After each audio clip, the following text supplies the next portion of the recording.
So friends, आज हम करेंगे chapter 3 of the book the wellness revolution written by Paul's and Pilzer. Chapter का नाम है आपको भोजन के बारे में क्या जानने की ज़रूरत है। Let's start the chapter. स्वास्थ्य के लिए आकस्मिक रूप से उभरी मांग और आज मौजूद अधिकांश स्वास्थ्य उत्पादों का कारण आज भोजन के साथ दो समस्याओं का होना है।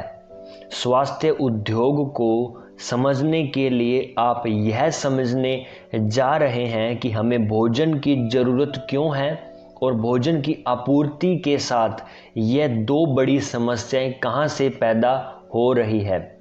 जब आप अपना स्वास्थ्य व्यापार शुरू कर देंगे तो आपको अपनी भोजन आपूर्ति की समस्याओं को सिर्फ समझने से भी आगे सोचने की ज़रूरत होगी। आपको अपने उपभोक्ताओं, अपने सहयोगियों और अपने निवेशकों को इन समस्याओं के उत्पन्न होने के बारे में समझाने और सिखाने में सक्षम होना होगा। इसलिए संभव है आप इस अध्याय को एक से ज़्यादा बार पढ़ेंगे। यदि आप अब भी यह विकल्प चुन रहे हैं कि कौन से स्वास्थ्य व्यापार अवसर पर आगे बढ़ा जाए, तो आपको यह अध्याय गौर से पढ़ना चाहिए। भोजन के साथ आ रही समस्याओं और आपका खानपान सुधारने के लिए मेरे सुझाव लिखें। इसके बाद विश्लेषण करें कि आप किस तरह इनमें से किसी एक या ज़्यादा मशवरों को लाभदायक स्वास्थ्य व्यापार अवसर में तब्दील कर सकते हैं। नेक्स्ट हमारी सब हेडिंग है भोजन क्या है और हमें इसकी क्या ज़रूरत है। चलिए स्टार्ट करते हैं। एडम और ईव भोजन के लिए बहुत ज़्यादा चिंतित नहीं थे।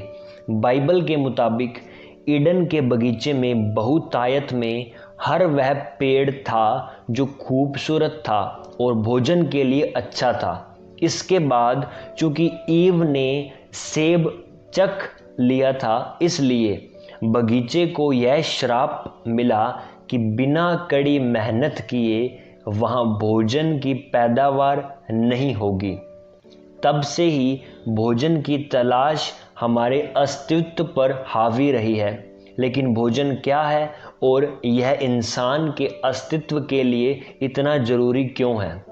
भोजन का आनंद उठाने के अलावा चूंकि इसका स्वाद अच्छा होता है, इंसान को 3 कारणों से भोजन की ज़रूरत होती है। पहला रीज़न है ऊर्जा।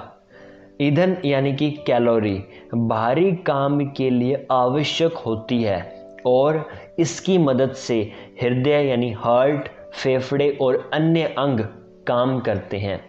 सेकंड रीज़न निर्माण घटक जैसे ब्लड, स्किन, हड्डियां, बाल और आंतरिक अंगों के निर्माण में कच्चा माल जैसे कि प्रोटीन या मिनरल्स इस्तेमाल होता है। मानव शरीर हर दिन से माह यानी महीने के आधार पर लगातार हर कोशिका को हटाने और नया बनाने का काम करता रहता है। थर्ड रीज़न उत्प्रेरक यानी कैटालिस्ट रासायनिक यौगिक जैसे कि प्रोटीन, एंजाइम और कुछ मिनरल्स रासायनिक यौगिक रासायनिक क्रियाओं के लिए ज़रूरी होते हैं और यह जो भोजन को ऊर्जा व शारीरिक अंगों में बदलते हैं। इंसान को ऊर्जा के लिए हर कुछ घंटों में भोजन की ज़रूरत होती है। साथ ही उसे कुछ खास आहार की भी ज़रूरत होती है जो दिन प्रतिदिन के आधार पर अंगों के निर्माण या उत्प्रेरक के रूप में काम करता है। हमारे शरीर जैविक रूप से इस तरह बने हैं कि जब ऊर्जा की ज़रूरत होती है तो उन्हें तुरंत अनुभूति हो जाती है। हमें भूख लगने लगती है। बदकिस्मती से हमें निर्माण खंड या उत्प्रेरकों की कमी सिर्फ तब पता चलती है जब हमारा शरीर इनके अभाव में बीमार पड़ जाता है। हमारे शरीर जैविक रूप से यह भी पता लगा लेते हैं कि किस आहार में सबसे अधिक ऊर्जा है। दरअसल जिन भोज्य पदार्थों में सर्वाधिक ऊर्जा होती है, जैसे कि शक्कर या वसा, फैट, उनका स्वाद सबसे अच्छा होता है। हमें भोजन की आपूर्ति करने वाले उद्यमी यानी बिजनेसमैन और विज्ञापन प्रदानकर्ताओं यानी कि जो एडवर्टीजमेंट करते हैं द्वारा हमारे जैविक तंत्र का सफलतापूर्वक स्वार्थ के लिए प्रयोग ही आज विकसित राष्ट्रों के जो मोटापे और खराब स्वास्थ्य का कारण है। स्वास्थ्य के मामले में अमेरिका विकसित देशों में सबसे गरीब देश है। अमेरिकी नागरिक मोटापे के सबसे ज़्यादा शिकार हैं और यूरोपीय या एशियाई लोगों की तुलना में चिकित्सा देखभाल पर 3 गुना ज़्यादा पैसा खर्च करते हैं। यह विशाल अंतर सिर्फ चिकित्सा देखभाल के खर्च में ही नहीं बल्कि कमज़ोर स्वास्थ्य के कारण होने वाली उदासी में भी है, जो हमारे भयानक आहार का नतीजा होती है। नेक्स्ट सब हेडिंग हमारी रहेगी हमारी भोजन आपूर्ति की 2 मुख्य समस्याएं। स्टार्ट करते हैं। अमेरिका में ज़्यादातर लोगों के साथ खान पान से जुड़ी 2 बड़ी दिक्कतें हैं। पहली, हम बहुत ज़्यादा खाते हैं। हमारे पूरे 61% नागरिकों का वजन सामान्य से ज़्यादा है। सेकंड रीज़न, हम में से अधिकांश को निर्माण घटक या उत्प्रेरकों की न्यूनतम मात्रा ही भी नहीं मिल रही जो हमारे शरीर के लिए आवश्यक है।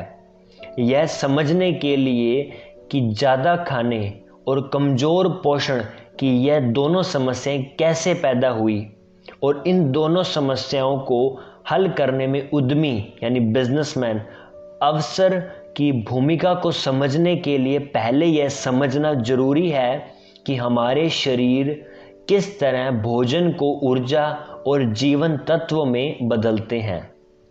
नेक्स्ट सब हेडिंग है हमारे शरीर भोजन को ऊर्जा और जीवन तत्व में कैसे बदलते हैं। एक चार्ट है। सभी खाद्य पदार्थों में 6 में से 1 या ज़्यादा पौष्टिक तत्व श्रेणियां होती है, जैसे कि पहली पानी, दूसरा कार्बोहाइड्रेट्स एग्जाम्पल शक्कर, bread etc। Third is lipid जैसे कि वसा या तेल। फोर्थ इज प्रोटीन जैसे मांस, मच्छी, अंडा या सब्जियां। फिफ्थ विटामिन्स फल और सब्जियों में, खनिज फल और सब्जियों में। पाचन तब शुरू हो जाता है जब भोजन आपके मुंह में पहुंचता है और आपके दांतों और लार में मौजूद एंजाइम के जरिए पीसा जाने लगता है। इसके बाद आपके पेट में मौजूद रसायन भोजन को पचाना शुरू कर उसे 6 अलग अलग पौष्टिक वर्गों में विभाजित करने लगते हैं। नेक्स्ट सब हेडिंग है पानी में अवसर। मानव शरीर करीब 60% पानी से बना है और इसे रोज कम से कम 3/4 गैलन ताज़े पानी की जरूरत या आवश्यकता होती है। एक अनुमान के मुताबिक 75% अमेरिकी दीर्घस्थायी रूप से पानी की कमी के शिकार हैं और 37% प्यास को गलती से भूख समझ लेते हैं। शरीर में पानी की सिर्फ 2% कमी आपको थकावट और मानसिक रूप से अकार्यशील बना सकती है। एहतियात के तौर पर रोज 5 गिलास पानी पीने से बड़ी आंत के कैंसर के खतरे को 45% और स्तन कैंसर के खतरे को 79% और मूत्राशय जो यूरिनरी ब्लैडर होता है उसे मूत्राशय बोलते हैं कि कैंसर के खतरे को 50% तक टाला जा सकता है यदि संभव हो और यह आपके 5 गिलास पानी पीने के रोज के नियम में अड़चन न डालें तो आपको भोजन के बीच पानी पीने से बचना चाहिए। इससे आपके पेट में मौजूद रसायनों का प्रभाव कम हो जाता है क्योंकि यह सांद्र नहीं रह जाते यानी कंसंट्रेटेड। इसी कारण महत्वपूर्ण पोषक तत्व आपके शरीर में अवशोषित होने के बजाय घुल जाते हैं। यह सुनिश्चित करने के लिए कि मैं रोज पर्याप्त पानी पी रहा हूँ, मैं एक छोटे से बैकपैक के साथ सफ़र करता हूँ जिसे कैमल बॉक कहते हैं। इस कैमल बॉक में 3 लीटर डिजिटल पानी होता है, डिस्टल, जो प्लास्टिक ट्यूब से जुड़े एक प्लास्टिक बैग में भरा होता है। इसकी बदौलत मैं साइकिल चलाते वक्त, ड्राइविंग, वॉकिंग, लगभग किसी भी स्थिति में सुरक्षित रूप से पानी पी लेता हूँ। घर और दफ्तर में मैं इस बात का ध्यान रखता हूँ कि हर सिंक में वाटर फिल्टर या रिवर्स ऑस्मोसिस इकाई लगी हो ताकि हमेशा पीने का स्वच्छ पानी उपलब्ध रहे। स्वास्थ्य व्यापार अवसरों में से सबसे आसान है ग्राहकों को पूरे दिन स्वच्छ, सेहतमंद पानी सुविधाजनक समय और जगह उपलब्ध कराना। हमारी नेक्स्ट हेडिंग है, हम कैलोरी कैसे प्राप्त करते हैं और खर्च कैसे करते हैं। चलिए लेट्स स्टार्ट। भोजन की निश्चित मात्रा में मौजूद ऊर्जा और शरीर की ऊर्जा ज़रूरत दोनों को जिस इकाई में मापा जाता है उसे कैलोरी कहते हैं। किसी भोजन विशेष में कैलोरी की संख्या भोजन के किसी वजन किए हिस्से को जलाने और इस प्रक्रिया में उत्पन्न ऊष्मा यानी हीट या एनर्जी को मापकर निकाली जाती है। किसी विशेष शारीरिक गतिविधि में खर्च होने वाली कैलोरी को भी मापना संभव है। इस शारीरिक गतिविधि में सोने से लेकर खड़ी पहाड़ी चढ़ने तक शामिल है। 6 पोषण वर्गों में से सिर्फ कार्बोहाइड्रेट, लिपिड या वसा और प्रोटीन ही ऊर्जा प्रदान करते हैं, जिसमें कार्बोहाइड्रेट 4 कैलोरी प्रति ग्राम और प्रोटीन भी 4 कैलोरी प्रति ग्राम एंड लिपिड या फैट वहाँ से हमें 9 कैलोरी प्रति ग्राम मिलती है। स्त्री के शरीर को प्रतिदिन लगभग 2200 कैलोरी और पुरुष के शरीर को प्रतिदिन 2900 कैलोरी ऊर्जा की ज़रूरत होती है। रोज एथलेटिक्स व्यायाम करने वाले व्यक्ति को स्थिर रहकर काम करने वाले व्यक्ति की अपेक्षा अधिक कैलोरी की ज़रूरत होती है। नीचे दिए गए चार्ट में बताया गया है कि विभिन्न गतिविधियों में प्रति आधे घंटे में जलने वाली कैलोरी की मात्रा कितनी है। क्रिया के किसी भी स्तर पर मानव शरीर लगभग 65% ऊर्जा अपनी आधारभूत क्रियाओं जैसे कि सांस लेने और रक्त को पंप करने में इस्तेमाल करता है। जब आप प्रतिदिन शरीर की ज़रूरत से ज़्यादा कैलोरी लेने लगते हैं तो शरीर इस अतिरिक्त मात्रा को वसा में परिवर्तित करने लगता है, जो पूरे शरीर में संचित होती रहती है। वसा की सामान्य मात्रा, जो आमतौर पर शरीर के वजन की 15 से 25% तक होती है, शरीर के सैकड़ों कामों के लिए महत्वपूर्ण होती है। इन कामों में तापमान संतुलन से लेकर वसा में घुलनशील विटामिन सोखने और अनिवार्य अंगों की कुशनिंग तक के काम शामिल हैं। अगर आपके तंत्र में वसा की मात्रा बहुत कम है तो शरीर बुरी तरह से आपकी मांसपेशियों और अंदरूनी अंगों को तोड़ फोड़ कर अपनी ऊर्जा की ज़रूरतों को पूरा करता है। हालांकि जब आप शरीर द्वारा निश्चित समय में इस्तेमाल की जाने वाली कैलोरी से अधिक कैलोरी का उपभोग करते हैं तो आपका शरीर उसे दिखाई देने वाली जगहों पर संचित करने लगता है। यह बढ़ी हुई वसा की मात्रा अक्सर सबसे पहले पुरुषों के पेट और स्त्रियों की जांघों में जमा होने लगती है। अधिक वसा जमा होने पर थकान, हृदय रोग, कैंसर और जीवन को खतरे में डालने वाली सैकड़ों बीमारियां होने लगती है। नेक्स्ट सब हेडिंग है 4 कारण यह वसा घटाना बड़ा मुश्किल काम है। चलिए स्टार्ट करते हैं।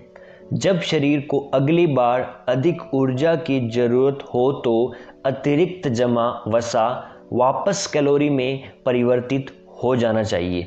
ऐसा आजकल आमतौर पर नहीं होता, जिसके 4 मेन रीजंस हैं। पहला, हम वसा कैलोरी से पहले उपलब्ध कार्बोहाइड्रेट कैलोरी का इस्तेमाल करते हैं। सेकंड रीज़न, हमारा शरीर संचित भंडार का इस्तेमाल करने से पहले ही हमें भोजन तलाशने का भूख के रूप में संकेत देता है। थर्ड, तैयार उपलब्ध भोजन हमारी चयापचय क्रिया को उच्च वसा स्तर पर ही स्थिर कर देता है। फोर्थ रीज़न है, आज जिस प्रकार का भोजन हम खाते हैं वह उस वक्त के भोजन से बिल्कुल अलग है जब हमारे शरीर में ऊर्जा संचय की व्यवस्था विकसित हुई थी। पहला, जिस प्रकार कोई भूखा व्यक्ति सबसे पहले तुरंत फुरत उपलब्ध भोजन खाता है, उसी प्रकार मानव शरीर भी हमेशा सबसे आसानी से परिवर्तित होने वाले ऊर्जा के स्रोत का उपभोग करता है। कैलोरी युक्त पोषक तत्वों में कार्बोहाइड्रेट के अणु सबसे सरल बनावट में होते हैं, इसलिए शरीर के लिए इन्हें ऊर्जा में परिवर्तित करना सबसे आसान होता है। इसीलिए जब व्यक्ति काफ़ी देर तक कुछ नहीं खा पाता है या कठिन श्रम के तुरंत बाद वह कार्बोहाइड्रेट खाने के लिए उतावला हो जाता है। इसके विपरीत वसा के अणु काफ़ी जटिल होते हैं और उन्हें ऊर्जा में परिवर्तित करने में अतिरिक्त ऊर्जा व वक्त की ज़रूरत होती है।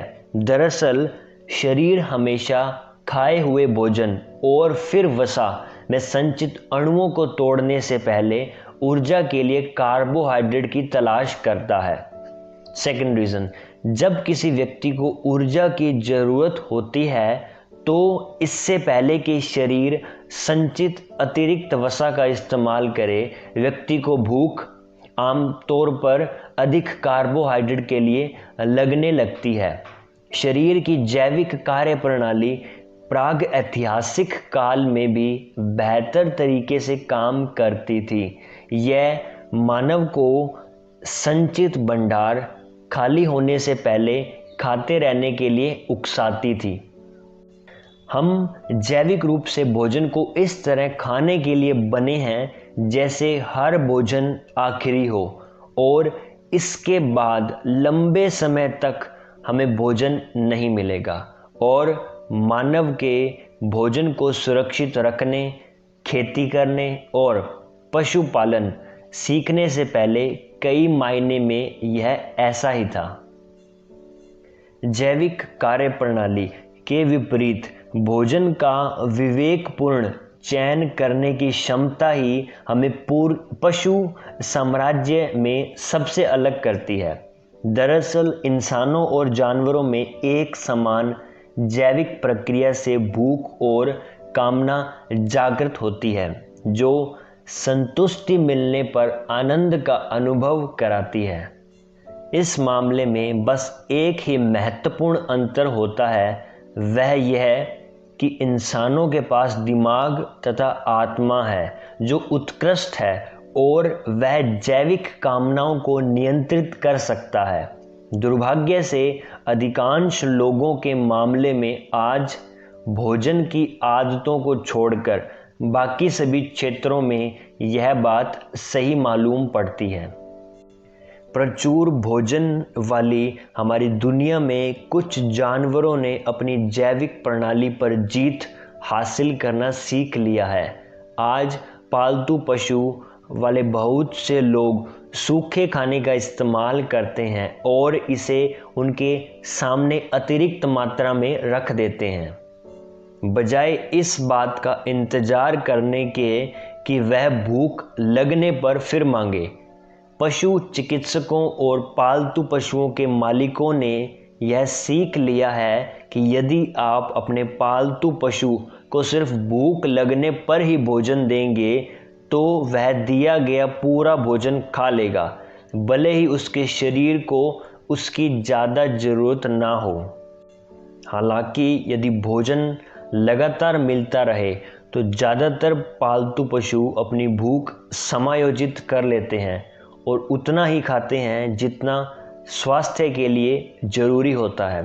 दुख की बात यह है कि यह एक सबक है जो ज़्यादातर डॉक्टरों और अमेरिकी नागरिकों को अब भी अपने और अपने बच्चों के लिए सीखना बाकी है।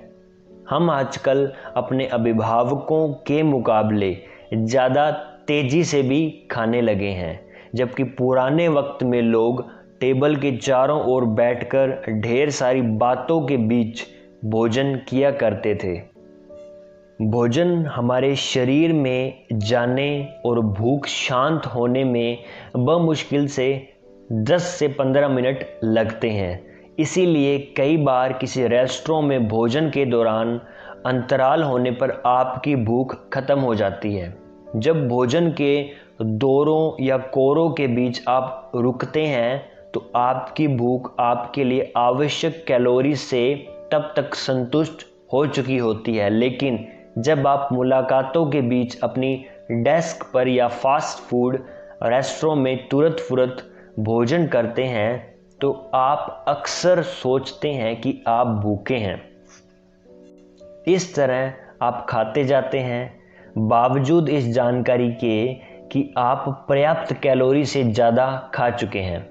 थर्ड रीज़न, जब लोगों के शरीर पर अतिरिक्त वसा जमा हो जाता है तो कैलोरी के लिए उनकी रोज़ाना की जो मूल चयापचय ज़रूरत भी बढ़ जाती है।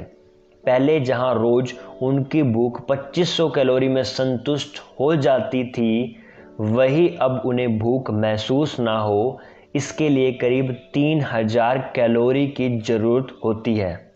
उनका शरीर और भूख नए भार 15 पाउंड के स्तर पर संतुलित हो जाते हैं।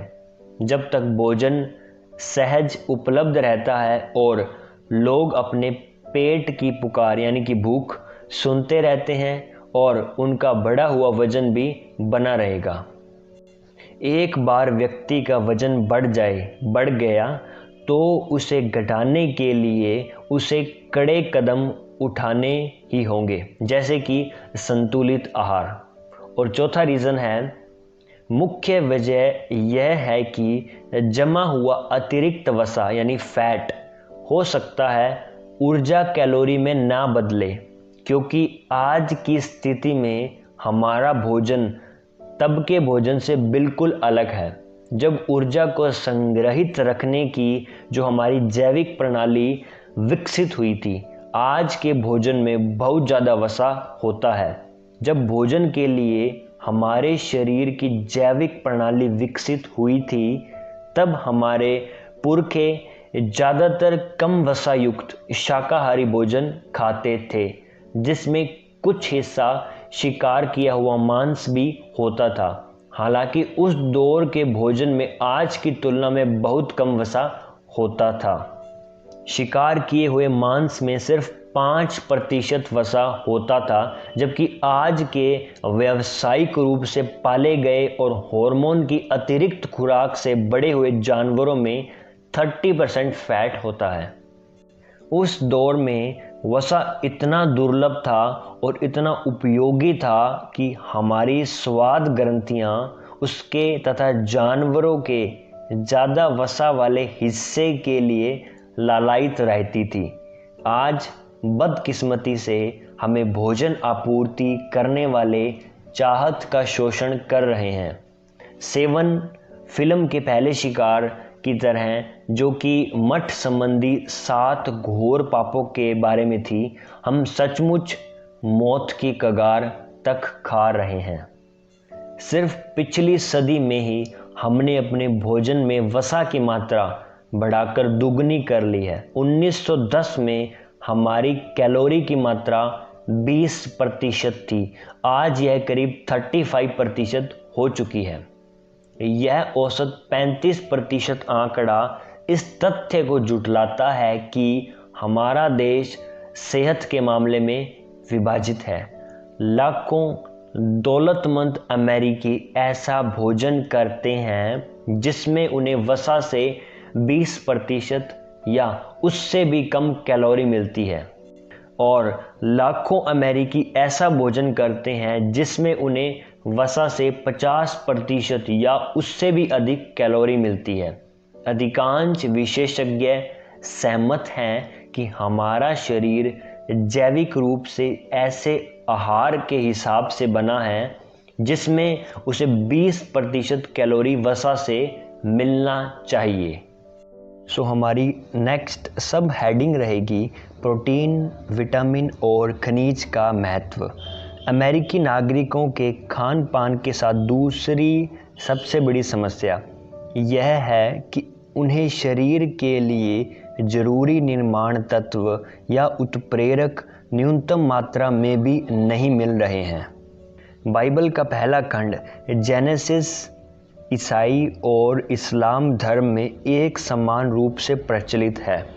इसमें ईडन के बगीचे के बारे में लिखा है कि यहाँ भगवान ने हर वह पेड़ लगाया है जो दिखने में खूबसूरत और भोजन के लिए उत्तम है। इससे पता चलता है कि भोजन की विशाल किस्में खूबसूरती के एहसास से भी कहीं अधिक के लिए बनी हैं।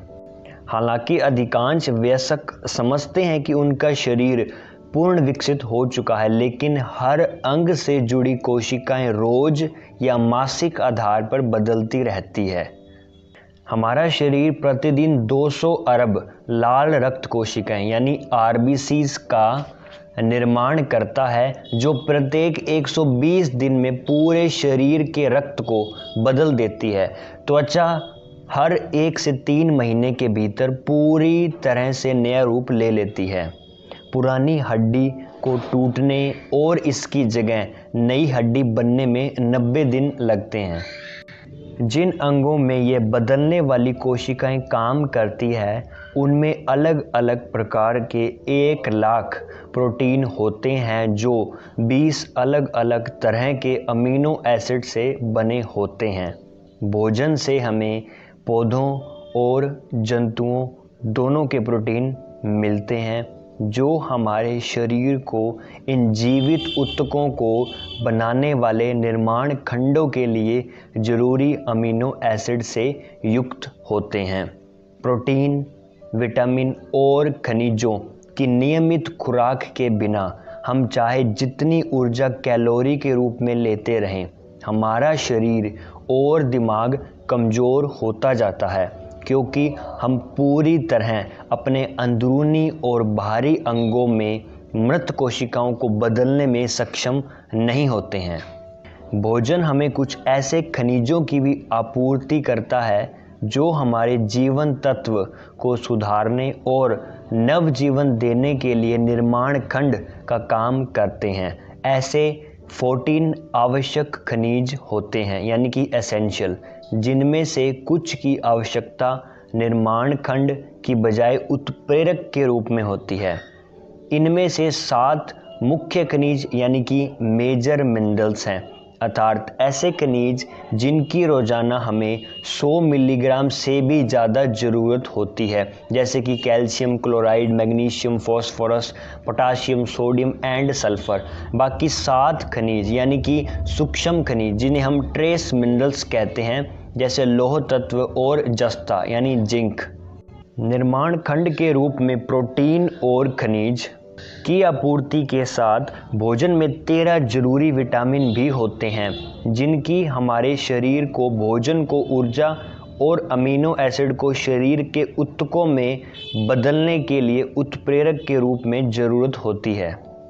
उत्प्रेरक वे पदार्थ होते हैं जिनकी मौजूदगी बहुत ज़रूरी होती है, लेकिन बहुत कम मात्रा में, ताकि कोई खास रासायनिक क्रिया हो सके। जैसे उदाहरण के लिए हरी पत्तेदार सब्जियों और कच्चे अनाज में पाए जाने वाले विटामिन B3 के बगैर हमारा शरीर पौधे और जंतु प्रोटीन को मूल अमीनो एसिड में नहीं तोड़ सकता। इस बात से कोई फ़र्क नहीं पड़ता कि आप कितना प्रोटीन खाते हैं, यदि आपका शरीर उन्हें आपके जीवित ऊतकों के लिए निर्माण खंड में तब्दील नहीं कर सकता। हम जब हमें पर्याप्त मात्रा में प्रोटीन, विटामिन और खनिज नहीं मिलते हैं तो शुरुआती लक्षणों के रूप में मूड उखड़ना यानी कि मूड स्विंग, थकान होना, फटीगनेस, घबराहट, सिर दर्द, हेडेक, असमंजस और मांसपेशियों में कमजोरी दिखाई देने लगती है।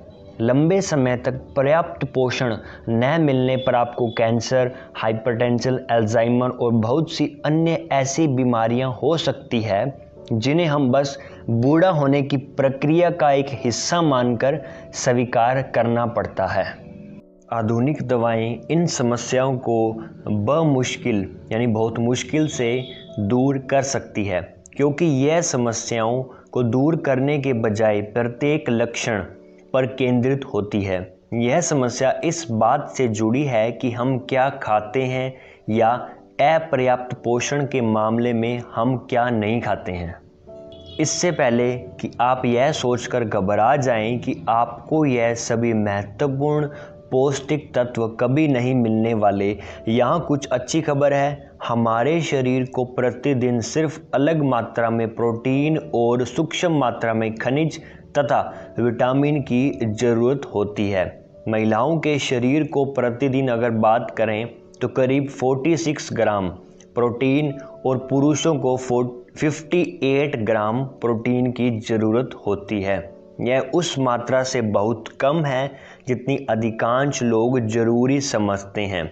इसके लिए मांस उद्योग के बरगलाने वाले सफल विज्ञापन प्रचारों को धन्यवाद देना चाहिए। व्यंग्यात्मक तौर पर मांस और दुग्ध उत्पाद वास्तव में प्रोटीन के सबसे कमज़ोर स्रोत हैं, क्योंकि अन्य प्रोटीन स्रोतों जैसे मछली, मेवे, ब्रेड और सब्जियों की तुलना में इनमें उच्च मात्रा में हानिकारक वसा होता है। मानव शरीर को 13 आवश्यक विटामिनों की ज़रूरत होती है। इनमें रोजाना विटामिन सी की 60 मिलीग्राम से लेकर विटामिन B8 यानी कि फोलिक एसिड की 200 माइक्रोग्राम खुराक शामिल है। क्षमा चाहता हूँ, फोलिक एसिड यानी कि विटामिन B9। ये मात्राएं सहज उपलब्ध ताज़े भोजन में प्रचुरता में होती है। इसी तरह हमारे लिए आवश्यक 14 खनिज भी ताज़े भोजन में पर्याप्त से अधिक मात्रा में होते हैं। अब एक बुरी खबर, हमें रोजाना प्रोटीन, विटामिन और खनिज की बहुत कम मात्रा की ज़रूरत होने और प्राकृतिक भोजन में इनकी प्रचुर उपलब्धता होने के बावजूद इन पदार्थों के लिए हमारी जैविक प्रणाली आधुनिक भोजन आपूर्ति से मेल नहीं खाती।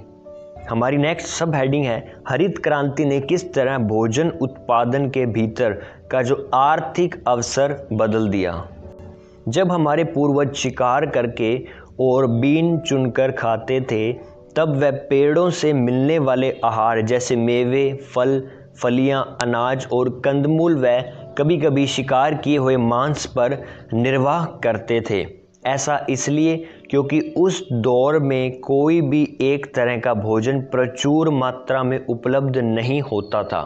प्राथमिक रूप से कैलोरी की खोज करते वक्त वह खुद ब खुद अपने शरीर की ज़रूरत के मुताबिक विभिन्न प्रोटीन, विटामिन और खनिज युक्त भोजन का उपभोग कर लेते थे। इसके विपरीत कहें तो उनके शरीर ने उस भोजन से मिलने वाले पोषक तत्वों के अनुरूप खुद को ढाल लिया था, जिस प्रकार का भोजन वह उपभोग करते थे। समय के साथ यह शिकारी और चुनकर खाने वाले किसान बन गए। इंसानी बुद्धि और विशेषज्ञता से मिली आर्थिक संपन्नता से उन्होंने सीखा कि किस तरह प्रभावी रूप से किसी विशेष अन्न का उत्पादन किया जाता है जिसे वह अन्य खाद्यान्न के बदले दूसरों को बेच सकते थे।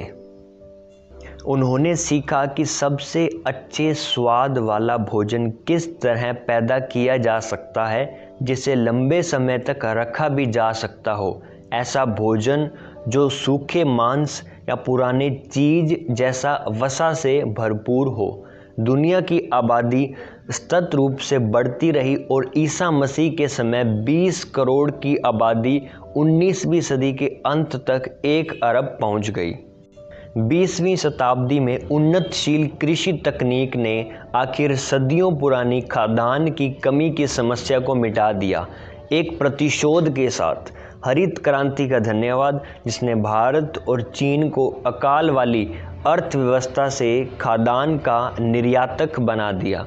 दुनिया की आबादी 1 अरब से लगभग 6 अरब पर पहुंच गई।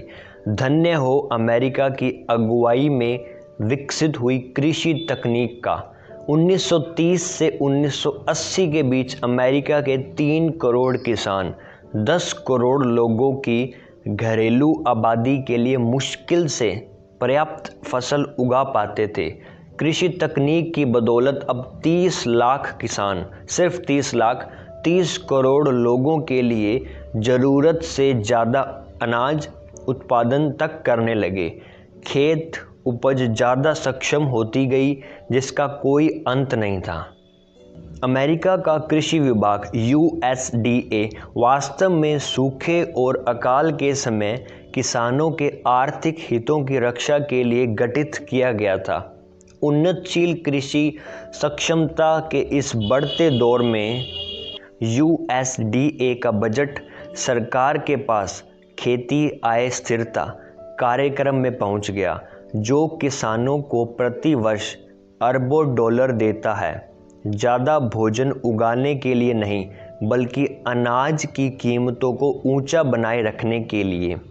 इस तरह से किसानों के आर्थिक हितों की रक्षा की गई। आज उपभोक्ताओं को ज़्यादा कीमत पर अनाज खरीदने के लिए दबाव डालने के साथ ही इन सरकारी सहायताओं के जरिए किसानों को लगातार यह सीखने से दूर रखा जाता रहा है कि किस तरह नई तकनीक का इस्तेमाल किया जाए और उन फसलों को अधिक उगाया जाए जो वास्तव में उपभोक्ता चाहते हैं। इन सब से बुरी बात, इन सरकारी सहायताओं के कारण प्रोत्साहित होकर कई युवा किसान बन रहे हैं, जबकि हमारी अर्थव्यवस्था को अब नए किसानों की ज़रूरत नहीं है। फिर भी USDA की कोशिशों के बावजूद फसलों की संबंधित दरें 20वीं सदी के उत्तरार्ध में धीरे धीरे गिरती गई, क्योंकि आपूर्ति मांग से ज़्यादा बढ़ गई। जैसे ही किसानों को बुनियादी अनाज के लिए मिलने वाली कीमतें गिरी, कृषि में मुनाफे का अवसर कच्चे खाद्य पदार्थ जैसे आटा, दूध, फल, पशु के उत्पादन से हटकर नामी ब्रांड वाले ऐसे खाद्य पदार्थ के निर्माण पर आ गया जिसकी उम्र अधिक हो, जैसे अनाज, मसाले, प्रसंस्कृत चीज़, डिब्बाबंद भोजन, फ्रोज़न भोजन और जंक या स्नैक फूड। जंक या स्नैक फूड बनाना विशेष रूप से लाभदायक सिद्ध होने लगा।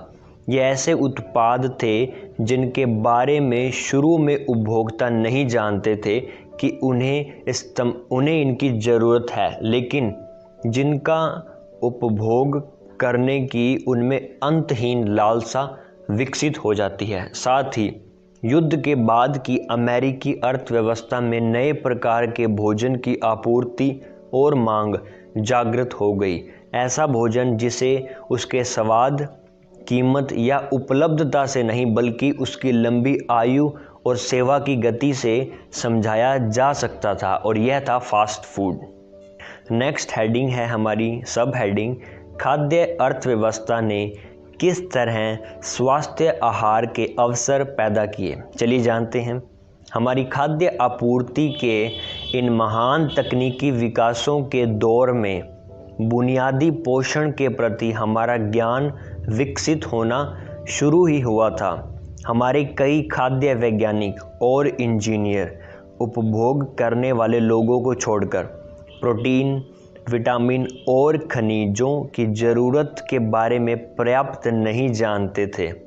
हर भोजन कंपनी अपना ध्यान अपने हर उत्पाद का स्वाद प्रतिस्पर्धा से बेहतर बनाने, लंबे समय तक सुरक्षित रखने और सूक्ष्म कीटाणु के संक्रमण से बचाने पर ही केंद्रित रखती थी। अतीत में देखें तो इन्होंने अपना लक्ष्य पूरा करने में काबिलिए तारीफ मेहनत की। हालांकि द्वितीय विश्व युद्ध ख़त्म होने तक भी ज़्यादातर अमेरिकियों के लिए तैयार भोजन और फास्ट फूड पर्याप्त मात्रा में उपलब्ध नहीं था, लेकिन 20वीं सदी के अंत तक तैयार भोजन और फास्ट फूड की बिक्री बढ़कर अमेरिका के 10 खरब डॉलर के खाद्य उद्योग पर हावी हो चुकी थी। बुनियादी कैलोरी सबके लिए सहज उपलब्ध बनाने के बावजूद हमारा खाद्य उद्योग अनजाने में देश के स्वास्थ्य से खिलवाड़ कर रहा है। अपने उत्पादों का स्वाद बेहतर बनाने के लिए इन कंपनियों ने उसमें वसा मिलाया। इसका स्वाद जितना बेहतर होता, ग्राहक उनके उत्पाद उतने ही ज़्यादा खाते। जितने ज़्यादा ग्राहक उनके उत्पाद खाते वह उतने ही ज़्यादा मोटे हो जाते, और मोटे होने के बाद ग्राहक रोज़ ज़्यादा खाद्य उत्पाद का सेवन करने लायक हो जाते, और ये चलता रहा। अपने उत्पादों को संक्रमण से सुरक्षित बनाने के लिए वह उन्हें पाश्चुरीकृत या गर्म करते हैं। आज सभी डिब्बाबंद भोजन और सभी प्रकार के दूध तथा जूस भी पाश्चुरीकृत यानी पैस्चराइजेशन होते हैं। बदकिस्मती से भोजन को गर्म किए जाने और लंबे समय तक डिब्बों या एयर टाइट बर्तनों में रखे जाने से इनमें बहुत से विटामिन तथा कुछ खनिज नष्ट हो जाते हैं। मोटे तौर पर डिब्बों में बंद करने या विभिन्न तरीकों से भोजन को प्रसंस्कृत करने का असर प्रोटीन, वसा और कार्बोहाइड्रेट पर नहीं होता, बल्कि विटामिन्स और मिनरल्स पर होता है। अपने उत्पादों की उम्र बढ़ाने के लिए, उन्हें सुरक्षित करने के लिए भी भोजन उत्पादक बड़ी मात्रा में परिरक्षण पदार्थ मिलाते हैं, यानी कि प्रिजर्वेटिव्स। इनमें सोडियम से लेकर रासायनिक मिश्रणों की बौछार मात्रा में मिलाई जाती है, सुरक्षित मात्रा में। जहां एक वयस्क को दिन भर में 500 मिलीग्राम सोडियम की आवश्यकता होती है, जो आम भोजन में प्राकृतिक रूप से पाया जाता है, वहीं परिरक्षित भोजन में नमक इतनी ज़्यादा मात्रा में मिलाया जाता है कि एक अमेरिकी वयस्क अपनी दैनिक आवश्यकता से 10 से 14 गुना अधिक सोडियम खा जाता है। हमारी स्वाद ग्रंथियों को असंवेदी बनाने के कारण प्राकृतिक अप्रसंस्कृत भोजन का स्वाद अच्छा नहीं लगता। इसके साथ ही नमक उच्च रक्तचाप का सबसे बड़ा कारण है, जिससे हृदयघात, लकवे, हार्ट डिजीज़ या किडनी फेलियर का खतरा बढ़ जाता है। लोग इन उत्पादों को ज़्यादा खाएं, इसके लिए उत्पादक रासायनिक प्रक्रिया से इनका स्वाद इस प्रकार बदल देते हैं कि लोग शरीर की ज़रूरत के हिसाब से विभिन्न प्रकार का खान पान ढूंढने के बजाय लगातार उनके एक ही उत्पाद के लिए ललायत रहें। हमारी नेक्स्ट हेडिंग है शून्य कैलोरी खाद्य आपूर्ति समस्या की जड़। चलिए इसमें स्टडी करते हैं। अंतिम परिणाम यह है कि आज अमेरिकी खाद्य आपूर्ति पर जैसा पोषण विशेषज्ञ कहते हैं शून्य कैलोरी हावी है, ऐसा भोजन जिसमें कैलोरी ऊर्जा की तो मात्रा प्रचुर है, लेकिन आवश्यक विटामिन, खनिज और प्रोटीन बहुत कम है। मानव शरीर बिना मोटे हुए ऊर्जा के लिए सिर्फ 2200 से 2900 कैलोरी प्रतिदिन उपभोग कर सकता है, लेकिन उसे इन कैलोरी के साथ प्रोटीन, विटामिन, खनिज और स्वास्थ्यवर्धक वसा आवश्यक मात्रा में मिलना चाहिए। किसी भी तैयार खाद्य सामग्री के पैकेट पर लिखे हुए पोषण तथ्यों पर सरसरी निगाह डालें। इससे आपको पता चल जाएगा कि हमें इन कैलोरी के साथ क्या नहीं मिल रहा है। एक सामान्य सोडा कैन में 140 शून्य कैलोरी यानी कि 38 मिलीग्राम शक्कर, 70 मिलीग्राम सोडियम, अतिरिक्त कैफीन, विभिन्न परिरक्षित पदार्थ और 0 मिलीग्राम प्रोटीन, विटामिन और खनिज होते हैं। एक पारंपरिक फास्ट फूड भोजन में अविश्वसनीय रूप से 1000 कैलोरी या इससे अधिक कुछ विटामिन या खनिज होते हैं। लेकिन ये भोजन अपने में मौजूद तत्वों से भी ज़्यादा बुरे उन तत्वों से होते हैं जो इनमें नहीं हैं। अधिकांश शून्य कैलोरी भोजन में वसा की मात्रा अविश्वसनीय रूप से उच्च होती है, जो इनमें स्वाद बढ़ाने के लिए मिलाया जाता है। एक स्वस्थ भोजन से वसा की 20% कैलोरी मिलनी चाहिए और बाकी कार्बोहाइड्रेट और प्रोटीन से। मैकडॉनल्ड्स के सिर्फ एक डिलक्स बर्गर में 810 कैलोरी होती है, जिनमें की अविश्वसनीय 490 कैलोरी वसा से मिलती है। यही नहीं, मध्यम आकार के फ्रेंच फ्राई के बर्गर जिसमें 450 अतिरिक्त कैलोरीज और 22 ग्राम अतिरिक्त वसा मिलता है। 55 ग्राम वसा वह मात्रा होती है जो पूरे दिन में लेना चाहिए, ना कि सिर्फ वह मात्रा जो आपको एक ही भोज्य पदार्थ से ग्रहण करना चाहिए। एक ठेठ अमेरिकी आजकल हर हफ्ते 3 हैमबर्गर और 4 प्लेट फ्रेंच फ्राइज खा रहा है। इसके विपरीत जब भोजन अपने प्राकृतिक यानी कि अप्रसंस्कृत रूप में पैक किया जाता है, तब उसमें कैलोरी, ऊर्जा, विटामिन, खनिज और कम मात्रा में वसा मौजूद होते हैं। फलों में यानी फ्रूट्स में उच्च मात्रा में कार्ब्स, विटामिन, खनिज और सच माने तो बिल्कुल भी वसा नहीं होती। एक केले में 103 कैलोरी ऊर्जा होती है और 0 ग्राम फैट। ताज़ी सब्जियों में प्रचुर मात्रा में विटामिन, कुछ प्रोटीन और न के बराबर वसा होते हैं।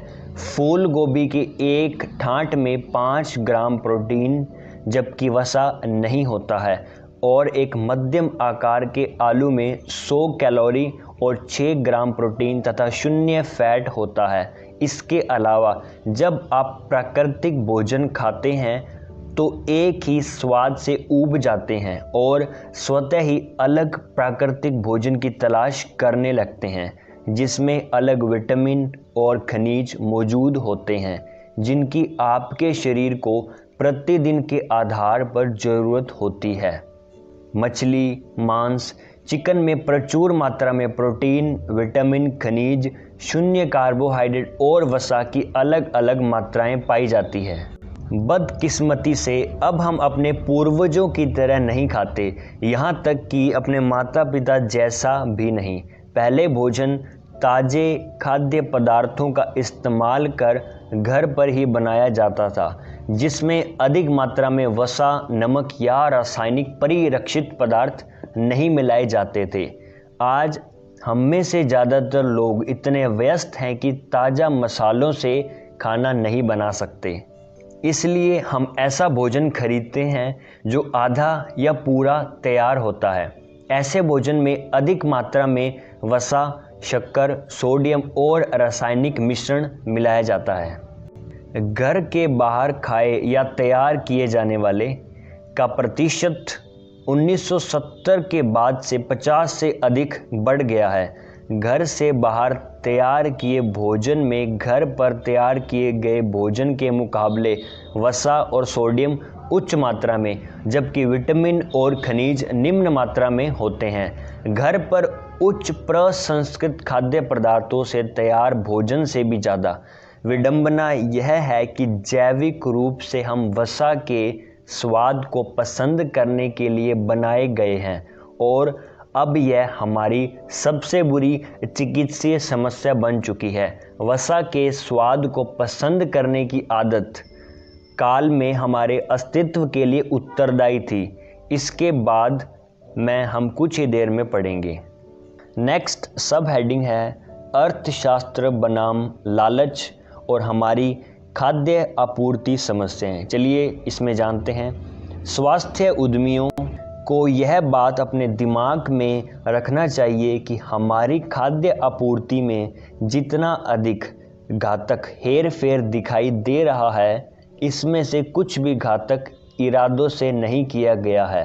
उद्यमियों और व्यवसायियों ने भोजन में वसा बेहतर स्वाद के लिए मिलाया, ना कि अधिक वजन और मोटे लोगों का राष्ट्र बनाने के लिए। इस बिरादरी ने कैन वाले और प्रेस संस्कृत भोजन उनकी उम्र बढ़ाने के लिए बनाए, ना कि विटामिन, खनिज और स्वास्थ्य की मात्रा घटाने के लिए। और जैसा कि आप कुछ ही पलों में देखेंगे कि उद्यमियों और व्यवसायियों ने तेल को हाइड्रोजनित इसलिए किया ताकि हमारा भोजन बेहतर दिख सके और सुपरमार्केट में ज़्यादा समय तक रखा जा सके, ना कि बेहतर वसा को खराब वसा में बदलने या हृदय रोग बढ़ाने के लिए। बदकिस्मती से अर्थशास्त्र के नियमों से बढ़े हुए फायदे को देख हजारों लोग उनकी नकल करने लगे। हमारी भोजन आपूर्ति पर इसका असर वैसा ही था मानो किसी क्रूर मकसद से फेरबदल किए जा रहे हों। इस तरह के काम वास्तव में अक्सर गलत सूचना और पथभ्रष्ट उपभोक्ता मांग की प्रतिक्रिया में होते हैं। अध्याय 4 में इस बात की जांच की जाएगी कि स्वास्थ्य के लिए नई उपभोक्ता मांग को किस तरह सही सलाह वाले और जानकार उपभोक्ता के माध्यम से उद्यमी और व्यवसायी अपने पूर्वजों द्वारा पैदा की हुई समस्या का निवारण करते हैं। इसके साथ ही वही आर्थिक नियम जिससे हमारी स्वास्थ्य समस्याएं बढ़ी थी अब उससे हल की जाएगी। जैसे समझिए हर वितरक हमारी भोजन आपूर्ति कड़ी में स्वास्थ्य उद्योग को अपनाने के लिए बाध्य होगा या फिर उनके रास्ते से बाहर निकल जाएगा जो यह करने के लिए तैयार है। हमारी भोजन आपूर्ति के साथ गंभीर समस्याएं दिख सकती है, लेकिन इन समस्याओं के पनपने से स्वास्थ्य उद्योग में एक महान संभावना भी पैदा हुई है। उपभोक्ता को स्वास्थ्यकारी भोजन और संतुलित पूरक पदार्थ उपलब्ध कराने का अवसर, जिससे आधुनिक भोजन आपूर्ति से होने वाली समस्या दूर की जा सके। इन स्वास्थ्य भोजन संभावनाओं का परीक्षण करने से पहले कुछ पाठक खास तौर पर जो मोटापे पर ध्यान दे रहे हों, शायद अमेरिका की 61% अधिक वजन वाली या अति मोटी आबादी की स्वास्थ्य ज़रूरतों के बारे में जानना चाहेंगे। चूँकि यह पुस्तक उद्यमिता पर है न कि जीव विज्ञान पर, इसलिए मैं मोटापे की जीव विज्ञानी पृष्ठभूमि पर एक सूची अपेंडिक्स इस पुस्तक के आखिर में दे रहा हूँ। यदि आप व्यक्तिगत या आर्थिक नज़रिए से अति मोटापे पर ध्यान दे रहे हैं तो मैं आपको यह अभी पढ़ने की सलाह दूंगा, यदि नहीं तो आगे पढ़ते रहें। सो ये था हमारा chapter 3 of the book wellness revolution.